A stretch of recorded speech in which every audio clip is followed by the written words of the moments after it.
السلام علیکم، economy matters میں خوش آمدید۔ میں ہوں شازب احمد۔ سب سے پہلے شامل کرتے ہیں ٹاپ سٹوریز۔ مشرق وسطی صورتحال کے باعث پاکستانی معیشت کو 10 سے 68 ارب ڈالر نقصان کا خدشہ۔ توانائی، ٹرانسپورٹ اور کاروباری لاگت میں اضافے کا امکان۔ 2 ماہ کے دوران پیٹرولیم مصنوعات کی قیمتیں 42% بڑھیں۔ UNDP کے ساتھ کام کرنے والے اقتصادی ماہرین کی قائمہ کمیٹی خزانہ کو بریفنگ۔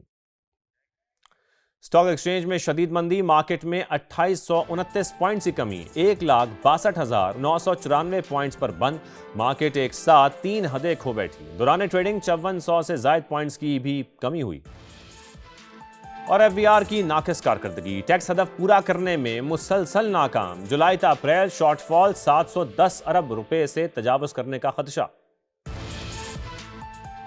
اب کچھ ذکر کریں گے غیر ملکی کرنسیز کا۔ انٹر بینک میں ڈالر کی قدر میں آج 3 پیسے کی کمی ہوئی ہے، جس کے بعد قیمت 278 روپے 77 پیسے پر آ گئی۔ پھر یورو کی بات کریں تو اس میں 49 پیسے کی کمی ریکارڈ کی گئی۔ برطانوی پاؤنڈ کو دیکھیں تو یہ 29 پیسے سستا ہوا ہے، جس کے بعد اس کی قیمت 376 روپے 9 پیسے پر آ گئی ہے۔ گولڈ مارکیٹ کا رخ کرتے ہیں۔ ملک میں سونے کی قیمت میں 2 دن کے بعد پھر اضافہ ہوا، فی تولہ 4400 روپے مہنگا ہوا۔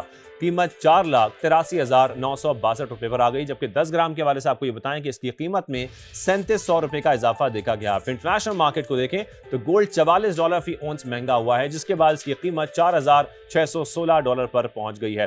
آج کے پروگرام کے موضوع کی طرف آتے ہیں۔ آج بات ہوگی بلو اکانومی پر۔ پاکستان جغرافیائی طور پر اہم جگہ واقع ہے۔ ایشیا اور یورپ کو ملانے والا اہم بحری راستہ بحر ہند اور انرجی کوریڈور آبنہ ہرمز پاکستان کے قریب سے گزرتا ہے۔ ایسے میں بحیرہ عرب میں واقع پاکستان کی تینوں پورٹس اور ساحلی پٹی عالمی سطح پر نمایاں حیثیت اختیار کرتی جا رہی ہے۔ اگر پاکستان کی بات کی جائے تو حکومت نے بھی اپنے سمندر سے فائدہ اٹھانے کے لیے کمر کس لی ہے، ایسا دکھائی دے رہا ہے۔ برسوں سے نظر انداز بلو اکانومی پر توجہ دی جا رہی ہے۔ اس کو معاشی انقلاب لانے کے لیے کام شروع کر دیا گیا ہے۔ پھر نیشنل شپنگ کارپوریشن کو جدید شپنگ لائن بنانے کے لیے بھی کوششیں کی جا رہی ہیں۔ قیمتی زر مبادلہ بچانے اور بیرونی انحصار کم کرنے کے لیے بھی جہازوں کی تعداد 10 سے بڑھا کر 54 کرنے کا پلان بنایا گیا ہے۔ پھر ملک میں پہلے میڈ ان پاکستان بحری جہاز کی تیاری بھی شروع کر دی گئی ہے۔ پورٹ چارجز کم کر کے پاکستانی بندرگاہوں کو ٹرانس شپمنٹ کا ہب بنایا جا رہا ہے۔ ملک میں 2 سے 3 نئی بندرگاہیں بنانے کے لیے جگہوں کی نشاندہی بھی شروع کر دی گئی ہے۔ پھر ایران کو پاکستانی بندرگاہوں کے ذریعے ٹرانزٹ روٹ کی سہولت بھی شروع کر دی گئی ہے۔ وسط ایشیائی ریاستوں کو بھی پاکستانی بندرگاہوں سے فائدہ اٹھانے کے لیے کام کیا جا رہا ہے۔ آج ہمارے ساتھ موجود ہوں گے وفاقی وزیر بحری امور جنید انوار چودھری صاحب، لیکن اس سے پہلے آپ کو دکھاتے ہیں رضوان عالم کی یہ رپورٹ۔ کی GDP میں بلو اکانومی کا حصہ صرف 1% ہے، جسے بڑھا کر 4% کرنے کا منصوبہ ہے۔ اس کے ساتھ ساتھ 3 سال میں قومی جہاز راں کمپنی PNSC میں جہازوں کی تعداد 10 سے بڑھا کر 60 کرنا، جدید میری ٹائم کمپلیکس اور 3 نئی بندرگاہوں کی تعمیر کے منصوبے پر بھی کام شروع کر دیا گیا ہے۔ پاکستان بلو اکانومی کا اہم کھلاڑی بننے کے لیے تیار۔ مشرق وسطی کی جنگ نے عالمی بحری تجارت میں پاکستانی سمندر اور جغرافیہ کو سب کے لیے اہم بنا دیا۔ جغرافیکل لوکیشن ہے ہماری اتنی آئیڈیل ہے کہ ہم ساری سینٹرل ایشین کنٹریز اور ایرانی کنٹریز کو یہاں سے ہم فیڈ کر سکتے ہیں اپنا as a transshipment hub. اچھی بات یہ ہے کہ پاکستان کو بحری تجارت کا مرکز بنانے کے لیے وزارت بحری امور، کسٹم، پاکستان نیوی اور نجی شعبہ ایک پیج پر ہے۔ پاکستانی پورٹس پر جہازوں کی آمد میں غیر معمولی اضافہ ہوا ہے، جن کو ری فیولنگ کی ضرورت پڑ رہی ہے۔ جہازوں کو سمندر میں ہی ایندھن فراہم کرنا بنکرنگ کہلاتا ہے۔ چند ماہ میں ہی KPT نے 90 غیر ملکی جہازوں کو بنکرنگ آپریشن کے تحت ری فیولنگ فراہم کی ہے۔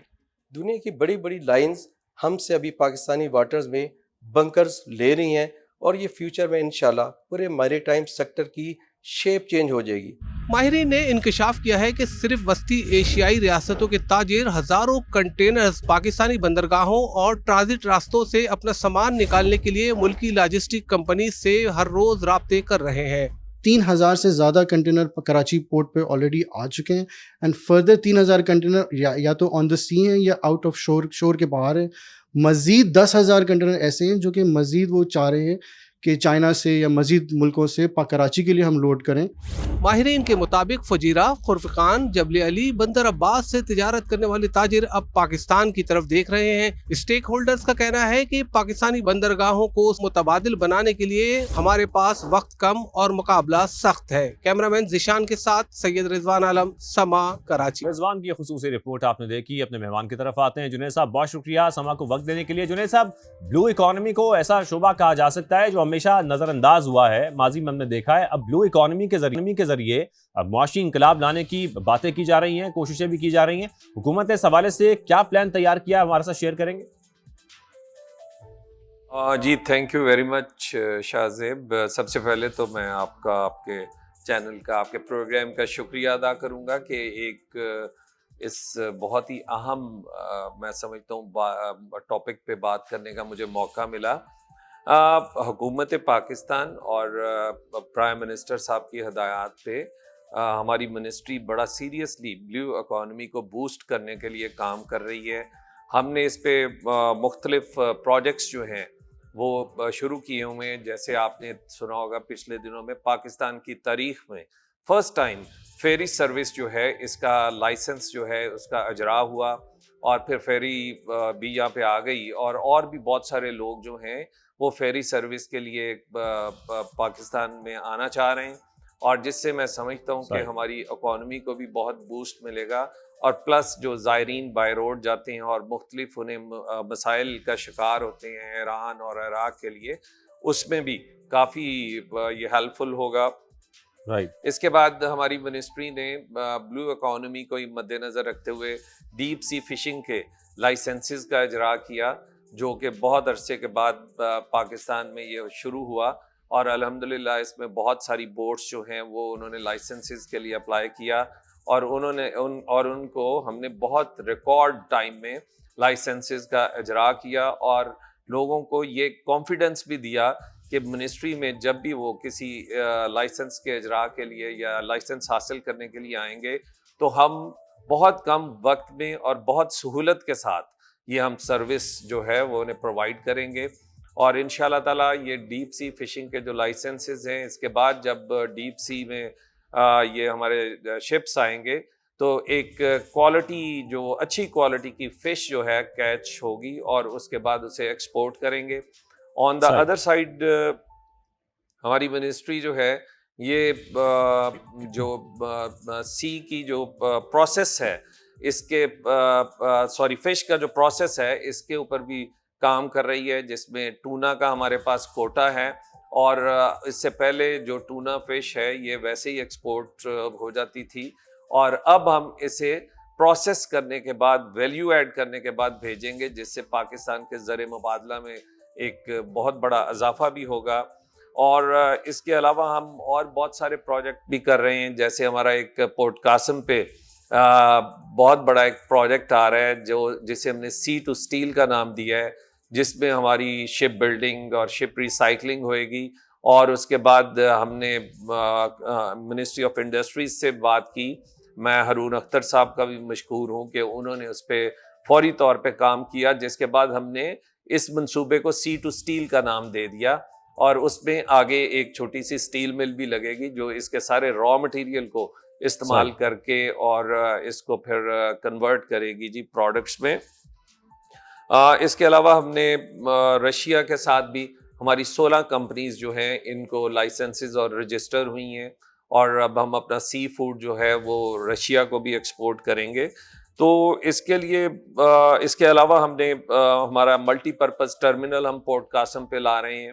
تو بلو اکانومی میں نو ڈاؤٹ کہ ایک بہت سکوپ ہے، اور بڑی بدقسمتی کہ پاکستان میں پہلے بلو اکانومی پہ کوئی کام نہیں ہوا، لیکن اب پرائم منسٹر کی ہدایات پہ الحمدللہ ہماری منسٹری جو ہے میری ٹائم یہ اس پہ بڑا سیریسلی کام کر رہی ہے، اور انشاءاللہ بہت جلد میں سمجھتا ہوں کہ بلو اکانومی کی بدولت پاکستان کی اکانومی میں ہمارا کنٹریبیوشن ایک بہت بڑا حصہ آئے گا، اور اس کے لیے ہماری منسٹری جتنے بھی لوگ ہماری منسٹری سے ریلیٹڈ بلو اکانومی میں کوئی بھی پروجیکٹ کرنا چاہتے ہیں تو ہم انہیں بہت کوئک رسپانس بھی کر رہے ہیں، اور انہیں ہر طرح کی سہولت بالکل دینے بالکل کے جنید لیے صاحب، بھی تیار اس میں بہت سکوپ ہے، اس کو نظر انداز نہیں کیا جانا چاہیے. مشرق وسطیٰ کی صورتحال کو بھی اگر دیکھیں جنید صاحب، پاکستانی پورٹس پر بہت رش اس وقت دکھائی دے رہا ہے. ٹرانس شپمنٹ کا غیر معمولی لوڈ ہم دیکھ رہے ہیں اس وقت.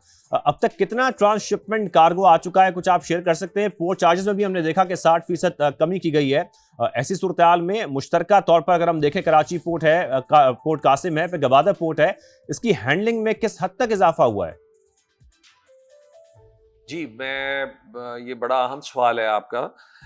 اس میں شاہ زیب میں آپ کو یہ بتانا چاہوں گا کہ ٹرانس شپمنٹ کے لیے جب یہ اس خطے میں یہ حالات خراب ہوئے تو ہم نے فوری طور پہ ٹرانس شپمنٹ کی سہولیات کے لیے کام شروع کر دیا. پرائم منسٹر صاحب نے اس پہ ایک کمیٹی بنائی جس کی سربراہی میرے ذمہ آئی، اور اس میں کامرس منسٹری بھی ساتھ تھی ہمارے، اور ایف بی آر بھی تھی، اور ہم نے مل کے ٹرانس شپمنٹ کے لیے بہت کام کیا، اور بہت سارے اس میں ہم نے ترامیم کی اور بہت سارے قوانین نئے لائے اور ریفارمز لائے. اور اس پہ میں اپریشیٹ کروں گا ہماری کامرس منسٹری کو بھی، جس میں اور ایف بی آر کو بھی، کہ انہوں نے ہمارے ساتھ پورا تعاون کیا، اور ہم نے ٹرانس شپمنٹ میں لوگوں کو سہولت دینے کے لیے، جیسا کہ آپ نے ذکر کیا کہ بہت ایک پریشر آیا پاکستان پہ، تو الحمدللہ ہم نے اس پہ اپنے آف ڈاک اور آن ڈاک ٹرمینلز کی کیپیسٹی کو بھی بڑھایا. اور صحیح. اس کے علاوہ ہم نے اپنے چارجز میں پورٹس نے بہت کمی کی، 60% تک چارجز میں کمی کی، اور تاکہ لوگ اٹریکٹ ہوں. اور یہ ابھی وقتی طور پہ نہیں، ہم لوگوں کو اٹریکٹ کرنا چاہتے ہیں کہ وہ مستقبل میں بھی پاکستان کی پورٹس کو as transshipment ports use کریں. اور جو آپ نے ٹی یوز کی بات کی، تو میں اس میں بڑے فخر کے ساتھ یہ بات کہوں گا کہ جتنا ہم نے پچھلے سال کے اندر اپنا ٹرانس شپمنٹ جو ہے وہ ہینڈل کیا تھا، ہم نے اتنا ٹرانس شپمنٹ جو ہے وہ 24 ڈیز میں ہینڈل کیا. لیکن یہ کوئی، میں سمجھتا ہوں کہ یہ کوئی بہت بڑی بات نہیں ہے. لیکن اس سے بھی بڑی بات جس پہ میں فخر بھی کرنا چاہوں گا، اور اپنی پورٹس کو، اپنے چیئرمینس کو اور ان کی ٹیم کو، کہ انہوں نے یہ ثابت کر دیا کہ پاکستان میں، پاکستان کی پورٹس پہ اتنی کیپیسٹی ہے، اور ہم اس کیپیبل ہیں، اس قابل ہیں ہم، کہ پاکستان میں جب بھی جتنا بھی کوئی پریشر آئے، ہماری جو پورٹس ہیں اسے مینج بھی کر سکتی ہیں، اور بہترین طریقے سے میں سمجھتا ہوں کہ ہم نے مینج بھی کیا. اب آپ کے سامنے عید بھی بیچ میں آئی. عام طور پہ ہوتا ہے کہ عید کے دنوں میں پورٹس پہ لوکل ایکسپورٹرز کی وجہ سے ہی بہت ایک کنجیشن اور ایک مشکل صورتحال ہوتی ہے، لیکن عید بھی آئی، اس پہ عید کی وجہ سے بھی جو پریشر آتا ہے وہ بھی تھا، لیکن on the other side transshipment کا بھی پریشر تھا. لیکن الحمدللہ میں اپنے چیئرمینس کو، پورٹس کے چیئرمینس کو اپریشیٹ کروں گا، اور اپنے سٹاف کو اپریشیٹ کروں گا کہ انہوں نے اس احسن طریقے سے اس ساری چیز کو، ٹرانس شپمنٹ اور عید کے پریشر کو اس طرح مینج کیا کہ بہت سموتھلی ہماری. اور جنید صاحب، جیسا کہ آپ ذکر کر رہے ہیں، ظاہر ہے جو ہم ایک سال میں ہماری ٹرانس شپمنٹ ہوتی تھی، اتنی ہینڈلنگ ہم دیکھ رہے ہیں کہ 24 دن میں ہوئی ہے. یہ بہت بڑی بات ہے. اور ظاہر ہے پھر کیپیسٹی بڑھانے کی بات بھی جیسا کہ آپ کر رہے ہیں، تو ملک میں 2 سے 3 نئی بندرگاہیں بنانے کی بات بھی اس وقت کی جا رہی ہے، تاکہ ظاہر ہے اس بحری تجارت کو ہم مزید بڑھا سکیں. نئی بندرگاہوں کے لیے اب تک کچھ کوئی پالیسی بنائی جا سکی ہے، یا کون کون سے ایسے نام ہیں زیر غور ہیں اس کے لیے؟ دیکھیں، اس پہ بہت ساری کمیٹیز کام بھی کر رہی تھیں، لیکن میری ٹائم منسٹری نے جب میں نے چارج لیا تو میں نے اپنا 100 ایئرز کا ویژن دیا تھا، اور جو 1947 to 2047، تو اس میں ہم نے یہ فیصلہ کیا کہ ہم نئی بندرگاہیں بھی ان کے لیے جگہ مخصوص کریں گے، اور اس کے لیے ہم نے ایک کمیٹی بنا دی ہے جو کہ کام کر رہی ہے. اور وہ کمیٹی جو ہے وہ نئی جگہیں تلاش کر رہی ہے، اور اس کے بعد انشاءاللہ تعالی ہم اس پہ نئی بندرگاہوں کے قیام کے لیے بھی آگے پھر عملی جو اس پہ کام کرنا ہوگا اس کے لیے بھی ہم کام کریں گے. میں ابھی آپ کو جگہ نہیں بتا سکتا. اس کی وجہ یہ ہے کہ اس کے لیے مختلف سروے ہو رہے ہیں، اور ہم 5 6 7 جگہیں ہیں جن پہ کام کر رہے ہیں. انشاءاللہ تعالیٰ ان میں سے جو جگہ فائنل ہوگی تو پھر میں آپ کو یہ آئیڈینٹیفائی کروں گا کہ جی اور ساتھ میں جنید صاحب پاکستان نے حال ہی میں ایران کو ٹرانزٹ ٹریڈ کی باقاعدہ اجازت بھی دی ہے. دوست ملک پاکستانی بندرگاہوں کے ذریعے ایک تو کون سا ایسا سامان ہے جو منگوا سکے گا, سیکنڈلی یہ ایک اندازہ ہے کہ ایران جو اشیاء منگوا رہا ہے اس حوالے سے کیا ہے, اور پھر سیکنڈلی پاکستان کو اس سے کتنی آمدن بڑھ سکتی ہے, اس میں اضافہ ہو سکتا ہے؟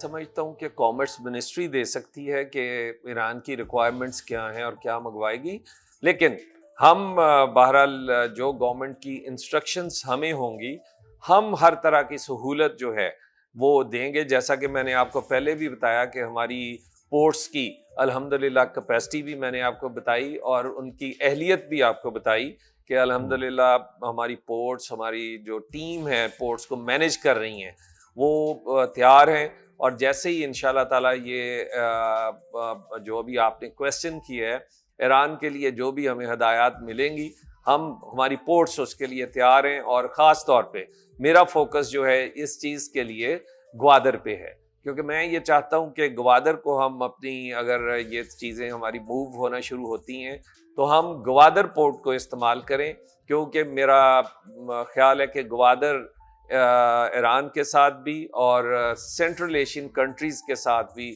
جو ہماری ساری جو ٹریڈ ہے. اور جنید صاحب ڈنمارک کی ایک بڑی شپنگ کمپنی جو ہے وہ 4 سال میں انویسٹمنٹ کرنا ہے, اس پر بھی ہم بریک کے بعد بات کریں گے, ہمارے ساتھ ہی رہیے گا.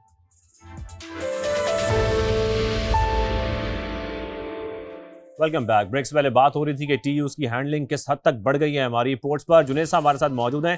جنید صاحب اگر ہم اس کمپنی کی بات کریں, دنیا کی سب سے بڑی کنٹینر شپنگ کمپنی ہے, لاجسٹکس کمپنی ہے جس کا تعلق ڈنمارک سے ہے, اور جہاں تک مجھے یاد ہے 2024 میں ان کے ساتھ ایک MOU بھی سائن ہوا تھا. اس سے متعلق یہ کہا جاتا ہے کہ وہ پاکستان میں اربوں ڈالر کی سرمایہ کاری کے خواہش مند ہیں, لیکن اس میں کچھ رکاوٹیں بھی ہیں. آپ اس کی تصدیق کر سکتے ہیں, ذرا اس کی کچھ ڈیٹیلز آپ شیئر کریں گے؟ شاہ زیب یہ میں نہیں سمجھتا کہ یہ بات درست ہے. دیکھیں اس سلسلے میں مرکس کی جو ٹیم ہے اس کے جو ٹاپ مینجمنٹ ہے وہ پاکستان آئی اور اس نے میرے ساتھ بھی ملاقات کی اور پرائم منسٹر میاں شہباز شریف صاحب کے ساتھ بھی ملاقات کی, اور ہمیشہ یہ ملاقات جو ہے یہ مثبت انداز میں ہی ختم ہوئی. تو ایسی کوئی نیگیٹو بات نہیں ہے, لیکن یہ ہماری بڑی بدقسمتی ہے. مجھے کہنے میں کوئی نہیں, میں چھپانا نہیں چاہتا اس چیز کو کہ ہم نے ماضی میں جو ماضی کی ہماری حکومتیں تھیں اور انہوں نے بہت ایک عجیب و غریب شرائط کے ساتھ معاہدے کیے جس کی وجہ سے کچھ مشکلات ضرور ہیں, لیکن آپ یہ نہیں کہہ سکتے ہم کہ مرکس جو ہے وہ یہاں پہ انویسٹمنٹ کرنا چاہتی ہے اور ہم کوئی مشکلات کریٹ کر رہے ہیں. نو, ہم لوگ ان کے لیے راستہ نکال رہے ہیں اور مجھے یقین ہے کہ انشاءاللہ تعالی مرکس کے ساتھ ہمارا جو یہ ایگریمنٹ ہے یہ انشاءاللہ تعالی ساتھ میں آپ کی موجودگی کا فائدہ اٹھائیں گے. مشرق وسطیٰ کی صورتحال کو دیکھتے ہوئے یہاں پر مستقبل میں بھی تجارت کے حوالے سے کچھ خدشات ہیں جس کا اظہار کیا جا رہا ہے. کوئی ایسی تجویز بھی زیر غور ہے کہ سعودی عرب سے جو آئل ہے اس کو عمان کے راستے گوادر لایا جائے؟ دیکھیں اس میں جہاں تک ہماری پورٹس کا تعلق ہے تو ہماری پورٹس جو ہیں ان کا ایک فرق رول ہوگا, اور یہ جو چیز آپ نے بات کی یہ ڈیفینیٹلی ایسے منصوبے جو ہیں یہ مطلب میں کلیئرٹی کے ساتھ تو کوئی بات نہیں آپ کو بتا سکتا کیونکہ میں اپنی پورٹس سے ریلیٹڈ بات کروں گا.